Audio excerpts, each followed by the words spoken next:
right, a Tuesday Ravens lunch hour live stream is underway. Sorry, we're just a couple minutes behind this afternoon, but it is Tuesday, April 2nd.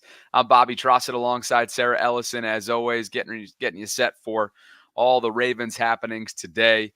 We'll begin with J.K. Dobbins. This live stream is brought to you by our friends at Manta Sleep. And after J.K., we'll talk a little bit about some of the other news circulating around the NFL, including Marquise Hollywood Brown putting on his recruiting hat. Sarah, just a couple minutes ago, we'll have that slide for you. Rashee Rice is in the news for all the wrong reasons. Kansas City wide receiver who was a big factor in their run to the Super Bowl. And so, yeah, lots to get to today, but we'll probably begin with what you see in the title. For some of you, it'll sting. Others, maybe it won't because of his unavailability. Unfortunately for JK's case, for his sake at least, over his years in the NFL so far with the Ravens, Sarah. But he is currently in Kansas City, according to Adam Schefter, on a visit with the Chiefs. That's according to his agency, LAA Sports and Entertainment. And as Adam goes on to write on X, the former Ravens starting running back is, quote, expected to have a home very soon. What was your initial reaction? So he's obviously implying here that a deal is imminent between these two sides. And it makes sense because last week, Tom Pelissero from the NFL Network tweeted last week that, JK has been cleared for football activities. So, that's a great sign here at the end of March, early April. I had Dr. Neil, I don't know who that is, Eltrosh wrote in a letter to teams, trying to back up JK here, saying that Dobbins looks outstanding coming off a torn Achilles. So, yeah, my reaction. What's this? I didn't see this one. Look at this. Look at this. So Mahomes the context and Hollywood here, getting right to work.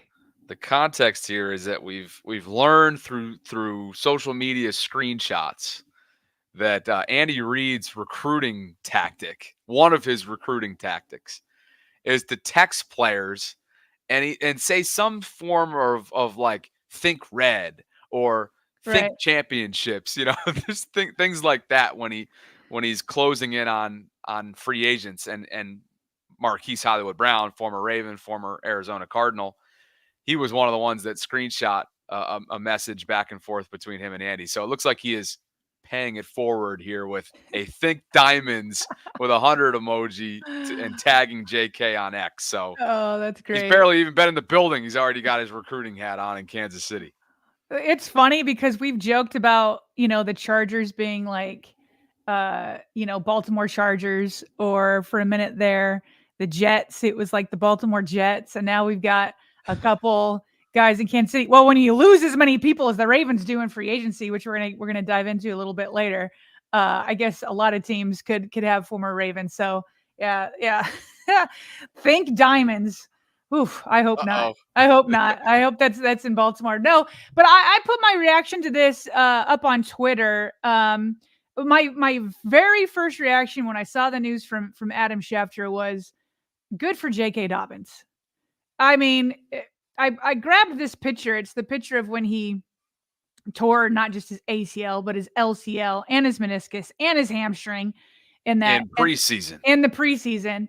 But I grabbed this photo when he's being pulled off where he just looks, there's like a glaze over his eyes, just humped over, just dejected. And I pull that in not to like, it's more to like that to me symbolizes his time in Baltimore than in this facial expression symbolizes his time in Baltimore. And I was thinking about this, Bobby, and I wrote a tweet kind of outlining his time in Baltimore in 2020 after he was drafted. It started off great. We all know that 105 yards his rookie year, 9 touchdowns. And we're all thinking, ooh, this is going to be amazing. And then that's when the 2021 injury happened. And then it really impacted 2 years because in 2022, he tried to come back and then wasn't quite there, had to undergo arthroscopic knee surgery. And then when he did do that, he did look closer to who he was. And then here we go, week 1, he tears his Achilles in 2023. And so I've been saying this on the show for a little while that it's time. And a lot of people are upset with the tweet I wrote thinking that I'm just discarding him and, it's done and whatever. But The analogy I kind of have is, have you ever just had bad luck, a bad go in a certain place, right? So just to give you an example, like we had really good family friends here where we live now, and they've just been through it. And nothing was because of the area we live in, but while living here, they have just gone through a crazy amount of just messed up stuff happening one after another. And once they started to get their feet back under them, they were like, "We gotta move. We gotta go." And it has nothing against the area in which we're living, Yeah. Yeah. but it's the feeling that you have that it's just like, think back in a time in your life where stuff just was not going right, and I can think of those now, and you just get a pit in your stomach. And it's just like nothing, nothing against Baltimore, nothing against where you live, but it was like, I need a fresh start. I gotta get out of here. It's just you got bad feelings. And there's just something about a fresh start that makes a difference. So when I say it's time to say goodbye and that this road was rough, this isn't me only speaking from the Ravens side, although I do think the Ravens are smart to move on. But I say it for J.K. Dobbins too. It just is like, it's that feeling that it's like, man, that just was not a good place for me. It wasn't a good place. And so to me, J.K. Dobbins is better off somewhere else, whether that's in KC or I know he also visited with the Chargers or wherever else. There's something about fresh starts. Now, from the Ravens side, I think it's also better for the Ravens. It always hurts. It always stings when you see somebody sign somewhere else, even when it's somebody that's had as much injury history as he's had. It's not fun to watch guy after guy after guy leave the Ravens and go somewhere else. And so in that sense, it stings to say goodbye to people, especially with as much potential as he has. It stings to look back on that 2020 rookie year and go back there and be like, wow, look at the potential we had with JK next to with Lamar Jackson. That would have been sweet, but it never happened, and that stings. But at some point, you got to know when it's time to say goodbye and when it's time to turn the chapter. So I also think it's better for the Ravens are now in a better position with Derrick Henry and company, and he's in a better position with if it ends up being the Kansas City Chiefs and backing up Pacheco. That's well said. And I think what's the double stinger is that, to your point, you've seen those flash. And speaking from a Ravens fan's lens, Yeah. you've seen those glimpses. You've seen those flashes. You've seen his inner dog, his inner competitor. We all remember the post game interview. We'll never forget that after the Mhm. Bengals lost in the divisional and the wild card round a couple years ago. I can be that guy. I want to be that guy. I should be that guy. And you felt that burning passion.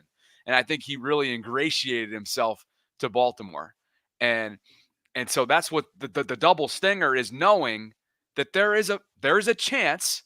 It's hard to put a number on that chance that the JK who we saw his rookie year, the Mhm. JK that we saw flashes of, could come to fruition in Kansas City, could recover Yeah, and fully, that would sting more, right? and that would sting more. Yeah. But when you play that risk versus reward factor, which I'm sure the Ravens did this offseason in, behind closed doors in their cap room, in their front office rooms, I'm sure they just kind of came to a decision, came to the harsh reality that is the NFL and decided to spend their money elsewhere this offseason. Yeah, and I'm just reading through comments now, and there's a lot of people that agree about getting a fresh start, and there's some people. I saw one comment that said this isn't about money, bring him back, and I haven't mentioned money. Like it wouldn't be super. I mean, he'd be more expensive than a draft pick, but it wouldn't be a lot. I mean, I wouldn't be shocked if he signed for like the veteran minimum over there. It's not about money. That is not the case that I made at all. So, and I know everybody heard the case. I don't need to restate it. Yeah, no, I mean, if anything, this is for JK. He's going to go to wherever he ends up. Sure looks like it's Kansas City based on Adam Schefter's reporting, but wherever he ends up, he's got to prove not only to, well, maybe not to himself, although there were some dark days JK opened up about in the midst of all of these challenging injuries the last few years. But he's going to have to prove it to the NFL. He's going to have to prove it to Kansas City that he can be the guy of old if he wants that next deal, that legitimate deal. And there's a part of me, Bobby, that while I don't, obviously, I carry the sentiment that Isaiah likely had, and I'm going to say it forever now. Whenever the Ravens lose people, I wish you a healthy and winless season, right? A healthy and winless season. That being said, there's a part of me that really, really wants a big bounce back season for JK. Because when you think about what the players put on the line for this game, and also for themselves to potentially make life-changing money, and we're talking about the sting of what could have been on our end, and it's like times a million for JK. Yeah. And I mean, he just came into this league with so much potential. Now he's 25, which is not too old, but 25 combined with the injuries is tough. Yeah. And I want him to have a great 1 year there so that he could try to turn it into a bigger payday. Now, I don't want it at the expense, obviously, at the Ravens, but there's definitely a big part of me that wants it for him, because when you talk about his Achilles and his knee and his hamstring and all these things, it's just like, my gosh, this guy has sacrificed so much to this game, and I want it to pay off for him from a human perspective in the baddest way. Now, remember, from the Kansas City perspective too, why not? You already got your guy, right. Isaiah Pacheco, right? And you know that he is your guy. Like, you can ride this dude. He is as tough as nails. He runs angry, right? He is the epitome of an angry runner. And now you add JK into the fray, and you're like, all right, well, Pacheco's still our guy, but we know what JK could be. We've seen what he could be. He's put out on tape what he can be in this league. Why not? So for JK's case, from his perspective, here he is again, probably going to be in sort of not even a committee approach. Like, I would imagine Pacheco is still your guy. Like, that's the guy you're going to ride with. He's going to get the bulk of carries. So unfortunately for JK, it's this reality of life in the NFL right now where he is, where you hope for his sake, to your point, that he will have a healthy season and he can once again regain his form. But being the guy, what we all know that he wants to be, probably not going to happen in Kansas City this season, barring something unforeseen. Yeah. No, but he can prove that he can stay healthy while he's there, and he could, put up 500-600 yards, maybe. I don't know what the rotation will be. He could be a red zone threat. He could do plenty to help boost his career. So all of a sudden, the Ravens running back room just consists of Derrick Henry and Justice Hill right now. Gus Bus is in LA. JK could potentially be with Kansas City by the end of the day or at some point this week. So a little bit of, like we said, Harbaugh mentioned it during one of his press conferences this offseason. There's going to be a rebuilt offensive line. Well, it's going to look awfully different in the running back room they basically said the same at running back, because they said, because at the time he was like, well, we have one running back, so I imagine there's going to be a rebuild there, Yeah, for sure. Yeah. So we'll see how they handle the draft. PFF just put out a tweet 19 seconds ago. The biggest team needs for the Ravens after free agency: wide receiver, offensive line, and cornerback. I think the running back room is going to, and of course, we're not forgetting about Keaton Mitchell. I'm just operating under the position group that's going to be available for week 1. And it looks like Keaton's going to be busting his butt to get back. I can't imagine that's going to be week 1. I don't even agree with PFF. I don't know if they have this in order, but they don't even have edge on here. They have wide receiver listed first, which I disagree with. You definitely have needs at wide receiver, but I don't know if they're putting this in order. But they didn't rank it by number, but it's wide receivers first, written wise, and then offensive line, and then corner. But you're spot on. You're not putting edge on this list. You have to put edge on that list. Yeah, that's not discounting the needs in those 3 areas that they mentioned. But anyway, all right. So we'll stick with Kansas City here on the news front. Yeah, let's do it. Yeah, and before we do, this episode is brought to you by our friends at Manta Sleep. It's our go-to sleep mask. The entire Ellison family definitely wears these sleep masks, especially the ones with Bluetooth in them. That's all. As soon as your kids learned about the Bluetooth feature in a couple of these masks, they were all over it. You haven't even had a chance to take a look at yours, but you've got 100% blackout for a deeper sleep, C-shaped eye cups for unbeatable side sleep comfort, There's zero pressure on eyelids or your lashes. You got advanced materials, all kinds of ventilation. Here's how it looks. I rock this thing every single night, whether it's for, deep sleep or napping during the day. What are your kids up to with these things? Well, as you know, we took vacation last week, as everybody knows, because I wasn't on for a week. But I can guarantee you all the sleep masks came with us. It was a vacation where we drove. Had them on in the car, and they were able to sleep in the broad daylight. And then we get there, and you're in an unfamiliar place where you're sleeping. But my kids all slept fine. All three of the sleep masks came with us. I love it. See, and then Yeah. they're mobile, they're portable, and they're effective. Using code VAULT10, VAULT10 will get you 10% off your next purchase. That information can be found in the show notes below. You can get started today by clicking on the link in the description of this video. So sticking with the Kansas City Chiefs, though, Rashee Rice, who was their star rookie wide receiver last year en route to the Super Bowl, was involved in a little bit of a situation on a highway.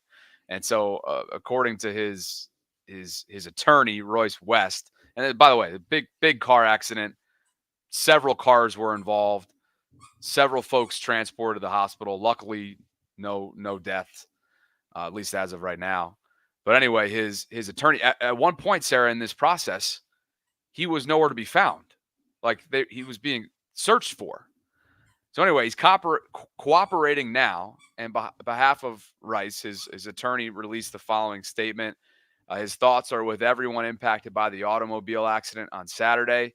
Rashee is cooperating with local authorities and will take all necessary steps to address this situation responsibly. Any and all requests for comment can be directed to his attorney. So anyway, this is the time of year in the NFL sometimes where you see what happens with the former Lions cornerback Cam Sutton, who was on the run for weeks, like hiding for weeks after a domestic assault allegation. This is that time of year where you just kind of brace yourself and hope.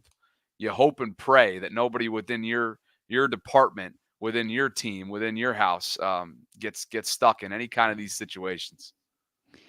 Yeah, this is, I mean, everybody deserves due process and whatnot. I mean, the initial reports certainly do not look good. And to your point, it's like the offseason, man, the offseason with downtime, players, especially young players who, are new to the NFL and, money and success and all that. Sometimes the decisions can be a little iffy. And that was a scary scene from what I saw with, the accidents there. I'm glad nobody was more seriously injured. Yeah. But it was bad enough as is. And so, that is something that's, each team, when the season ends, it's just like, please let our guys make good decisions. And so that's something that they're definitely going to be dealing with moving forward. And his just as we've talked about here, I mean, his availability could be affected. And let me just be a little bit more clear here about the situation itself. He was seen on video and in photography fleeing the scene after causing a 6-car accident. This was in Dallas, not Kansas City. This was in Dallas. So, crashed a Lamborghini and a Corvette. It looks like there was some sort of race happening, which is just so, that grinds my gears when people race on highways. Like, go do it on a dirt road or something. Anyway, 2 people were sent to the hospital. Dallas News is claiming the men were taking, quote, guns and bags from the vehicles before leaving the scene. So anyway, at first he was not cooperating. Now he is. And it's just that time of year in the NFL where you kind of hold your breath. And the Ravens, unfortunately, from their perspective, they haven't been spared of this either this offseason. We'll see what happens with that ongoing investigation with Zay and the NFL, but this is that time of year where you just kind of hold your breath. And so we'll see if this impacts, the Chiefs. I mean, we were talking about it yesterday, Sarah. These types of things impact your offseason. Like, free agency's over for the most part. I mean, the initial part of free agency, the cashing in, if you will, the frenzy part of free agency is over. And so if you're not going to be with one of your key personnel pieces for a start of the season, for the entire season because of the law, like, that's going to impact your draft plans. That's going to impact everything. Well, meanwhile, one last kind of note on KC, since we're talking about them with the JK, connection and Marquise recruiting and the Rashid Rice news. So Adam Rank over at NFL.com had an article out talking about the best revenge games league-wide, right, throughout the NFL this year. And, JK potentially signing there, Hollywood being there, and then obviously the AFC Championship game. I mean, no wonder the NFL is going to have this game circled on their calendars. Here's what Adam said with his article. Whatever. I don't know why we got to do this, but Baltimore's had some playoff struggles during the Lamar Jackson era. Many thought the 2023 Ravens, the AFC's top seed, who notched a resounding divisional win over the up-and-coming Texans, were going to be the team to make the leap to the Super Bowl. I know I thought that. He boasts, not me. I picked the Chiefs. But still, there has been some history between Jackson and Patrick Mahomes, with the wins going the way of the latter. The fact that Kansas City went on to win the Super Bowl makes last season's home loss in the AFC Championship game such a bitter pill to swallow. Oh, it really is. And while a win in the regular season won't exactly mean the true revenge, no, it won't. Baltimore has circled this showdown. Yeah, I definitely do. Well, we don't know what week it is yet, right? We got to wait for the schedule to come out. But we know it's in Kansas City. That's the only we know thing it's at Kansas City. We know that. Could the NFL make this like a week 1 kind of game? I don't know. But it's got to be primetime. I'm going to be ticked if it's not primetime. If they don't choose to make that, and I'm just confirming that's one of the away. Yeah, that's the one. Well, it says it up there on the screen at. Yeah. Oh, thank you. Yep. So outside of Kansas City, though, you got LA, Chargers, Dallas, Houston, or sorry, outside of in-division opponents, you've got LA Chargers, which that could definitely be. Yeah. Like Harbaugh Bowl regular season again has to be a primetime candidate. Dallas, Houston, New York, Giants, Tampa Bay, and then the division opponents. Chargers home or away? Does it say? I'm ripping off the non-in-division road games for next year. Okay. So Kansas City, LAC, Dallas, Houston, Giants, and Tampa Bay. So it's a lot of good ones. It's a lot of good ones. Why wouldn't you though, right? How can you not make a rematch of a title game one of your prime times? Yeah. There's a lot to choose from. There's a lot to choose from, and a lot of teams reloaded. I mean, look at what the Jets have done in free agency this offseason. Doesn't necessarily mean it's going to translate to something, but you better believe if Aaron Rodgers is healthy, the Jets are going to be loaded with primetime games, because they were last year, and we had to watch Zach Wilson all year long in primetime. We sure did. That was a mistake. They gotta come on. You have an older quarterback. You got to be careful about that. There needs to be flexibility. And there is flexibility, but later in the year. Towards the end. Earlier. Yeah. But barring injury, it's like, yeah. I mean, they needed it earlier for sure. I remember there were so many complaints about, the Jets are on again. Thursday night, they're on again. Sunday night, they're on again. Yeah. So, anyway. There's so much good from that game. I mean, storylines. Good storylines. For sure. Yeah. For sure. What kind of index are we looking at here? What'd you pull? All right. So this is from Kevin Cole. Yesterday we had that super chat that was talking about the Ravens' losses from Steven. And he was, talking about how the Ravens are going to be worse off. And I just thought this graphic from Kevin Cole really puts into perspective how much the Ravens have lost. So he's got some sort of analytical model here where he assigns, it's called an improvement index, where he gives points or negative points to adding free agents or losing free agents. Now, the Ravens almost always build through the draft. And that reality, this graph shows what that reality looks like. Wow. Okay. They are last in the league on this improvement index. Okay. At -80. All right. The second worst team that's lost the most is the Cowboys, and they're at -45. So the Ravens almost double the second team that's lost the most players in free agency. That's wild. Now, there's a lot of teams, including the Steelers, who are just at net zero between losses and gains. And then number one on the list of gains is the Falcons. Now, you can look at this and just feel absolutely gut-wrenched. Or you can look at it and be like, well, look at the teams at the top of the list and where they traditionally are. Falcons.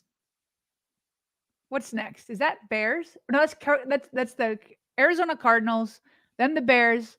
Looks like New York Giants, Tennessee. Okay, the Jets are up there. These aren't teams that you traditionally are like, oh, these are like stable winning franchises. Mm-hmm. Okay. Falcons had their time when they had Matt Ryan and Julio Jones. Both draft picks, by the way. Okay. Yep.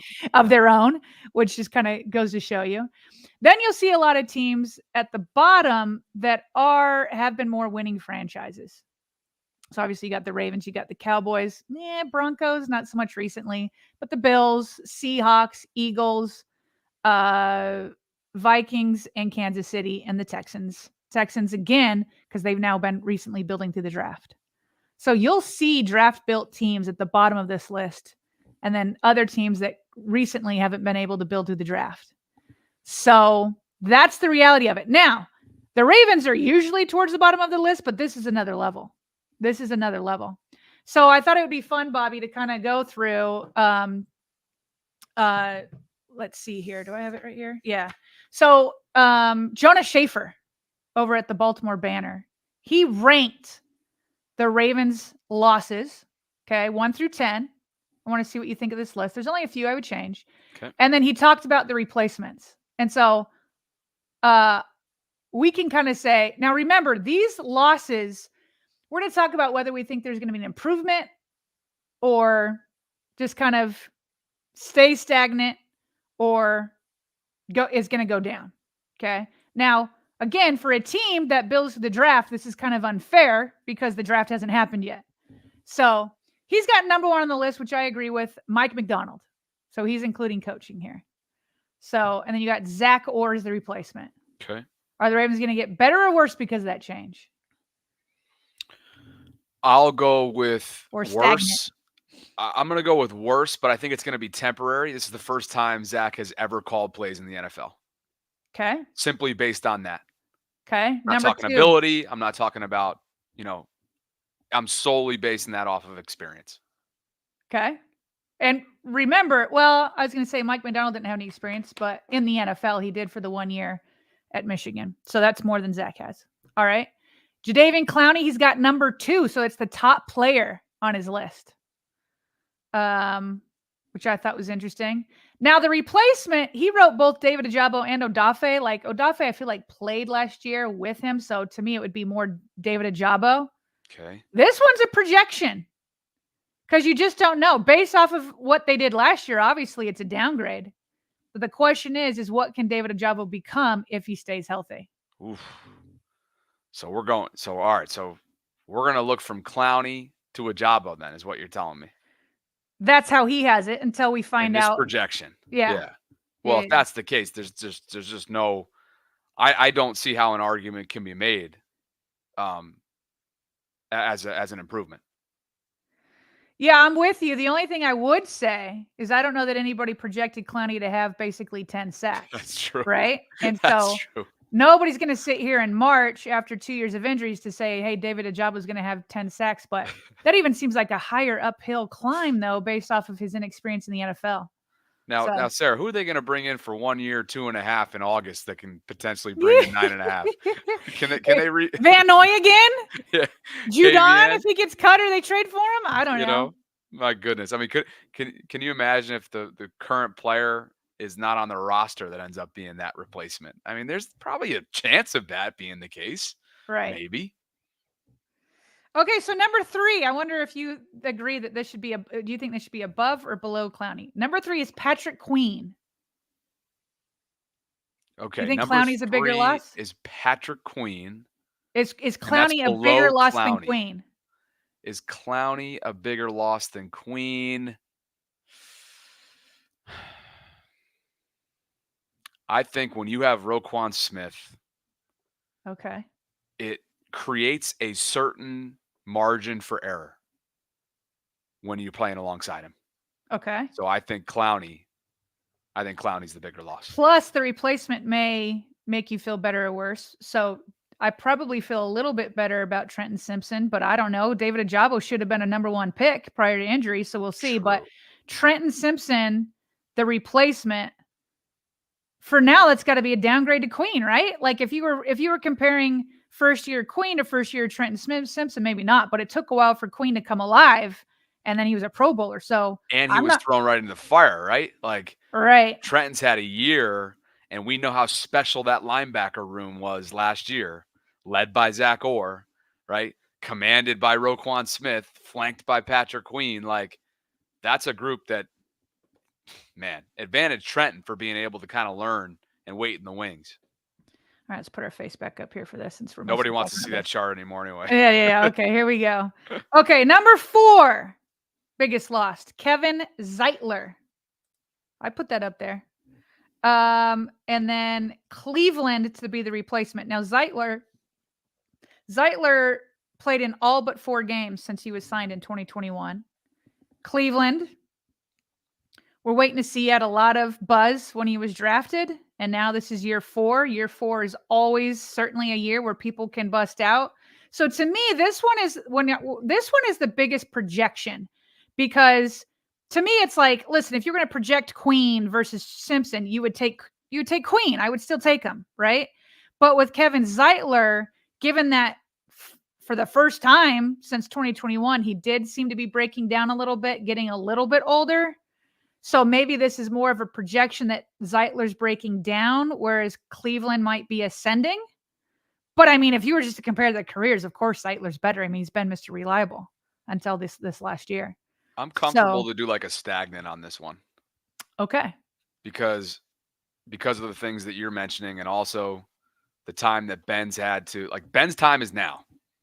He understands that. It's now or never in Baltimore. Right. And he's had the time to develop. He's, I'm sure, been frustrated to no end. He's shown those flashes. He was reliable when called upon last year. And I'm comfortable that there will not be a drop-off at right guard if that indeed is where they have him.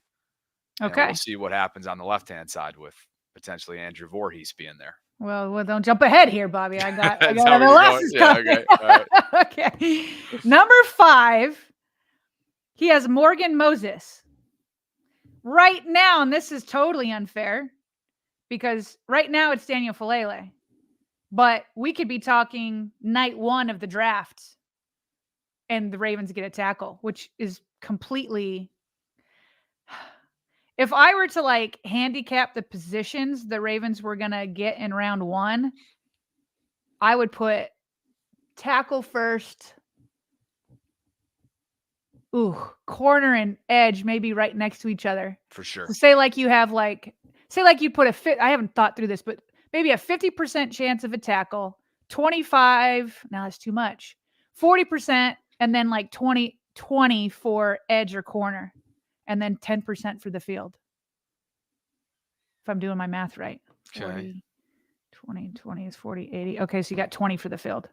Yeah, the anyway, protection of Falele, that's yeah. I will just say this, and it's partly because Morgan Moses was banged up, but looking at their grading for just this year, Daniel Falele graded similarly to Morgan Moses.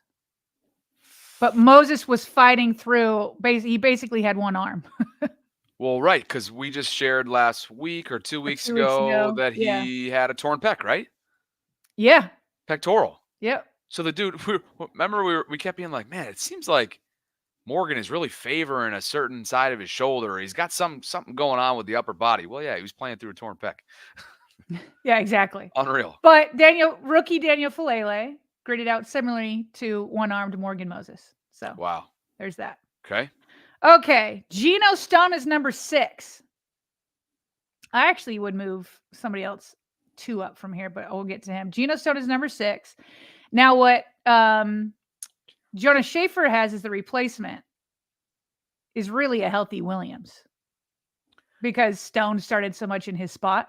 A healthy Marcus. Okay. Yeah, a healthy Marcus Williams. But if you're talking about then depth, there's right now Ardarius and Worley. Right. Ardarius Washington, Daryl Worley as depth pieces. I'd say from the depth standpoint, it's definitely a downgrade. But if Williams were able to stay healthy, like right, bare minimum stagnant, right? Which he told us in Vegas, he's on the road to recovery, rehabbing the heck out of himself, just getting himself a full off season of when we sat down with him at the Super Bowl. I definitely do not have much of a worry in this category because of how much of a luxury it was last year to keep all three safeties on the field when they were healthy. Kyle Hamilton afforded Mike McDonald that luxury because of his versatility. Mm-hmm. So this wouldn't be high up on my list. Okay. I would knock it down by one because I would put Darby ahead of him. But I'd also put Darby in front of this next person, number 7. He has OBJ. He's got OBJ as 7th? He's got OBJ as 7th. And his replacement is really, and this is fair, is really Bateman and Aguilar because the issue last year was that none of them got enough targets, right? I mean, OBJ, I'm sure, wanted more targets. Bateman, I'm sure, wanted more targets. And Aguilar, I mean, he signed as the number 4, but he could take on more targets. So to him, this is more like Bateman's really the Bateman and Aguilar because they're just going to eat up those targets. Now, they definitely need depth behind that, which I think they're going to get in the draft. And I think they'll add one more veteran, but not a name that's going to make people celebrate. But I think that's fair that Bateman and Aguilar are kind of the replacement, and they'll just eat up those targets. Yeah, for sure. I mean, but you're saying this is 7th of 10. 7th of 10. And I actually think, as much as I've said I don't want to put all my eggs in the Bateman basket, I think if Bateman were to stay healthy and does get those targets, I think it could be an improvement. Okay. So we're both in agreement, though, about what the Ravens might do business-wise, like putting the list aside for a second. Mm-hmm. A veteran, a non-big name veteran, could potentially be Michael Gallup. He's still unsigned. There are still other guys out there. Josh Reynolds, by the way, when you were gone, I'm sure you saw it. Yep. He is no longer. Yeah, he's signed, not in Baltimore. And then, so we think a non-big name veteran will be added to this list, and potentially a day 2 or at some point throughout the draft, a rookie wide receiver. Yeah, but I hope it's not a day 3 wide receiver, personally. Yeah. Right now, you have a room that consists of Zay Flowers, Rashad Bateman, Nelson Aguilar, and Tylan Wallace. Yep. And so if you bring in a vet, yep, and you bring in a rookie, both of those dudes, barring something unforeseen, would be on that 53-man roster, meaning they could keep 5 if they really feel like they're going to do this, build up the tight end, right? If they're really going to have Likely and Mark, so they could keep it to 5. Well, where I'm going with that is there'd be one odd man out potentially if they do 5. And it would be Tylan. No, because not if Tylan's your returner. Then again, with Duvernay gone, he could be the front runner there. I know we all want to see what Keaton is when he's healthy in that department, but they're not. But you could also definitely get a return in the draft. A lot of rookies start as returners, so yeah. So that's up in the air for sure. Okay, number 8, he has Ronald Darby. Now I would have moved that up to at least number 6. Oh, you would have had him at the top. You know I love Darby. You should. I'm just joking. I love Ronald. He was the main man last year. Where would they have been without him? I didn't write down who he had down as the replacement. Who is Darby's replacement? Because Mollett kind of replaces himself, right? Right. Although, and he's mostly a slot corner. They were trying to say when he was signed that he could go outside too. So, but remember, they kind of had more corners than you would typically have because they had so many injuries in training camp. So Darby and Mollett were like late additions because Armour Davis and Pepe and all of them got injured during training camp. Yep. So I don't know that you need as many, but perhaps Darby's replacement is Armour Davis. Darby's replacement is Armour Davis. Oof. Right? Oof. Well, obviously a healthy Humphrey is slightly kind of like in the situation with Stone and Williams. Yeah. Darby had to start so much because Humphrey was injured so much. So a healthy Humphrey partially and then Armour Davis. But I would like a draft pick there. Yeah. Can we please have like 10 draft picks in the first 3 rounds? That would be great. I was going to say I want all of these filled in the first 3 rounds. All right, number 9, he has Gus Edwards. I'm going to add Dobbins. He didn't have Dobbins at the time because obviously Dobbins hasn't signed elsewhere. So I guess there still potentially could come back, right? I suppose. I just doubt it. Who, JK? I mean, I'm not really believing he will. I'm saying technically he could because he hasn't signed anywhere else. And I'm just saying Gus has. So that's why Gus is on the list and not Dobbins. Yeah. So the replacement is obviously Derrick Henry. I say improvement there. Yeah, sure. And then the last one, number 10, brings us to John Simpson, left guard. Right now, replacements are Sala or Voorhees. I think that one has the potential, even though we're about to get to the news of John Simpson yesterday, which is great news for him. I think there's potential of an upgrade there. I do as well. And I keep leaning on some of the conversations surrounding Andrew pre-ACL tear.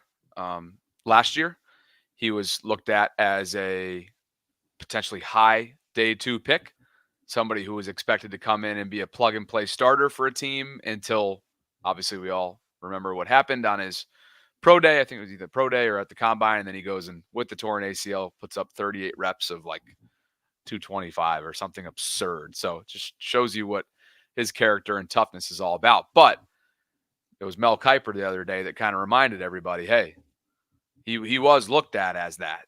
And if he can recover fully, then maybe he can be that in year 2 after a redshirt season, if you will. So one thing I just kind of want to add to this to kind of, as we finish up this conversation of alleviate the pain. Is that what you're trying to do? Yeah. Well, put it in perspective at least. Like I know it's just always, it always feels bad in Baltimore in March and before the draft. But this is what matters right here. And I've talked about this before. We had an episode where we talked about the blue chip players last year for the Ravens and the Kansas City Chiefs. And I used it as an argument that I personally felt like I underestimated the Chiefs, which is dumb even looking back to think that because of Mahomes himself. But I allowed the receiving core and the struggles they were having there to overshadow that they had 8 blue chip players. Yeah. And the Ravens, I can't remember. I think they had 7 at the time. Anyway, and how you determine who's a blue chip player, everybody has models and whatnot. So PFF puts out, I think they put this out last week, that the Ravens are stacking blue chip players. And this is what matters when it comes to championships is, as Daniel Jeremiah says, you need 7 or 8 to win a Super Bowl. You need 7 or 8 to win a Super Bowl. So this is what matters because you need the foundation of these 7 or 8. And here the Ravens have 8. And here's who they're counting. Lamar Jackson, Derrick Henry, Zay Flowers, Mark Andrews, Justin Madubuike, Roquan Smith, Marlon Humphrey, and Kyle Hamilton. That's who they call blue chip players. Okay. And there's obviously guys who could become that. I think Isaiah Likely could become that. Do they have? Okay, good. I was going to say, do they have Justin Madubuike? Yeah, I just said it. So anyway, you want the blue chip players because everywhere else, you can plug guys in. Okay, so as we're watching like the Atlanta Falcons or the New York Jets sign player after player after player after player, all these moves are like patches. Yeah. That's what free agency is. And I showed a stat, I think a couple weeks ago, where we talked about the year that Williams signed with the Ravens, that he's the only one from that free agent class that is still with the team that he signed with. Yep. That's what free agency is. Like you're not going out, and even sometimes when it's big names, like they're being let go by their teams for a reason. John Simpson is somebody that you can replace. Geno Stone, as much as I loved him, he is somebody that you can go out and you can find a replacement. Say, as much as I loved, how much have I talked about Darby? Now, the glue guy's important. I don't want to downplay it. But because of these 8, and this is where the Ravens are spending their money, and they're spending it wisely. And or if it's not the money, and by the way, Linderbaum's not on here. I think he's a blue chip player. I was actually going to say, not to interrupt you, that I would have Tyler on this list over Marlon. Yeah. Yeah. Marlon himself has said on the show, like last year, he certainly wasn't. And it's been like 2 years. It's been like last year was definitely a step back for him. And some of that was he was banged up, and he's been banged up for, here and there over the last 2 seasons. So I would have Tyler on this list over Marlon. I think that's fair. But my point is like, we're looking, and the losses are big. Don't get me wrong. Like, I'm going to miss Darby. I'm going to miss Clowney. But those guys were brought in last minute last year. This is your core. This is your core. Yep. Like, Patrick Queen is probably the one that I'd say, okay, not the same, because it's not like he was like this 1 year kind of fix. And so that one's a little bit different. But what's funny is out of all the positions, we're like least concerned because Roquan's there. Mm-hmm. And so just keep in mind that, like, it's not the quantity, it is the quality. And most of the guys that the Ravens have lost, not all of them, but most of them, you can replace. You can. And they have to. And they're going to be put in between this foundation right here. Yeah, and not a lot of homegrown players walk out either, right? Like most guys. Queen's like the exception. PQ is the exception. Because of Roquan. Because of Roquan. JK is the exception because of his availability or lack thereof, right? Like and this is like fresh in my mind, just for like philosophically speaking, listening to Eric's interview on that Penn State show with Adam Brenneman the other day, and we built our episode around it yesterday. Like, they don't want to pay non-homegrown players. Like, that's a priority of theirs, is to not only keep the homegrown players in Baltimore, but to pay them. Mm-hmm. And so watching them walk, I'm sure, is extremely painful, both from an emotional standpoint, but more importantly, from a business side, the monetary aspect of it, team building wise. So. Yeah. So I think that concludes kind of that. And then just one other kind of news nugget from yesterday. The NFL released their their performance-based pay distribution. Okay, so what this is guys that exceeded and far exceeded the contract that they were given. Okay, and so this was negotiated in the CBA, and this does not count against the salary cap, which is great. The number one player on this list is John Simpson. Good for him, man. Good for him. He basically, so based off of his performance, he essentially doubled his salary, because I think he signed for the vet minimum, which is right around $1 million. And he basically got $25,000 less than $1 million as a bonus. And good for him. Like, he was not, and this is another reason why I say don't panic. John Simpson, nobody, like, we're here mourning the losses of guys that when they were signed, everybody's like, oh, what's John Simpson going to do? He's penalty prone and injury prone. Or what's Darby going to do? He was signed in August. Who's Mollett? Like, what's he going to do? Clowney, he hasn't caught on very many places. That one was a little bit more exciting. Oh, Kyle Van Noy, you got him in. Did we get him in September or October? But Kyle was like the opening month. Yeah, I thought. Okay. And so, but this is my point. The people that were mourning and that people are saying EDC stinks, again, Patrick Queen, the exception, and maybe even Geno Stone. But the rest of this long list is like, He added them late, and it's people that we were not celebrating when they were signed. So John Simpson is the epitome of that. Okay. And then, by the way, number 13 on this list, so happy for him. And I hope the Ravens are able to lock him up. I would like to see an extension for him. He's going into his final year. Number 13 on this list, Brandon Stevens. Such an unsung hero. Totally. Heading into the last year of his, no, he was re-signed on a short contract, right? Brandon? So, yeah, we'll look him up. But Brandon Stevens. No. He's at the end of his rookie contract. He was drafted in 2021. Yeah. Okay. So he got another $805,000. Totally deserved. Probably deserves more than that.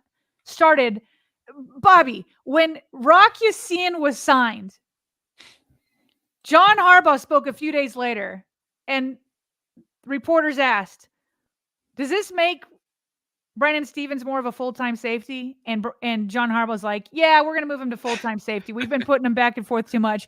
Then all the injuries hit, and he starts all 17 regular season games plus the postseason, just minding his own business and doing a great job over at cornerback. Just an unsung hero right there, completely deserving of this little bonus pay. Does everything asked of him. So 2 Ravens, one former Raven, one current one land on this list in terms of the top 25 performance-based pay distributions for last season. So good stuff there. Congrats to both. And now John Simpson goes to the New York Jets along with Morgan Moses to protect Aaron Rodgers next year. Wanted to shout out and thank a couple of our returning patrons who are supporting what we're building this month through Patreon. Nishad and Kelly, thank you both for believing in us. Appreciate the support. And if you guys are interested in doing the same, visit patreon.com/RavensVault podcast. That link can be found in the show notes below if you want to get more involved with us on the back end and maybe even get a monthly shout out. So with that, talk tomorrow, 12 noon, same time. You know it. Every day at noon. Love it. Getting it done. Hit us up about what you think of the new format, BaltimoreRavensVault@gmail.com. You can hit us up on social media as always at SG Ellison, at Bobby Baltimore. And go ahead, if you haven't already done so, go check out at Ravens Vault on X, where we have some content coming out there as well. So not too far out from the draft, April 25th. As a reminder, tickets are still available to our in-person draft party live stream. It's our marathon night, Thursday, April 25th, to kick off opening night of the draft. We will be at Soundstage. Sarah's flying in from Columbus for this event, which I'm really excited about. And Soundstage, if you're not familiar with the area, is in downtown Baltimore in the Inner Harbor, directly across the street from Power Plant, 124 Marketplace. $40 gets you in the door. We're going to have all kinds of different activities, special guests, events, and it's going to be catered by Clean Cuisine. We'll have an open cash bar for you. So hopefully we get to see you guys out there. It's a great opportunity for us, great opportunity to support us. And I don't believe there's many other draft events going on this year. I'm sure there will be, but I think due to some construction at the stadium that's going on this offseason, I'm not sure the Ravens are having one. So anyway, we'd love to have you. They haven't announced one. Yeah, they have not announced one, and so we're hoping to provide a little bit of everything that night, and we hope to see a lot of you there. So for my co-host and partner, Sarah Ellison, this episode's brand sponsor, Manta Sleep, I'm Bobby Trossett signing off from this Tuesday live stream. We will be back with you about 23 hours from right now tomorrow on Wednesday the 3rd. Talk to you then.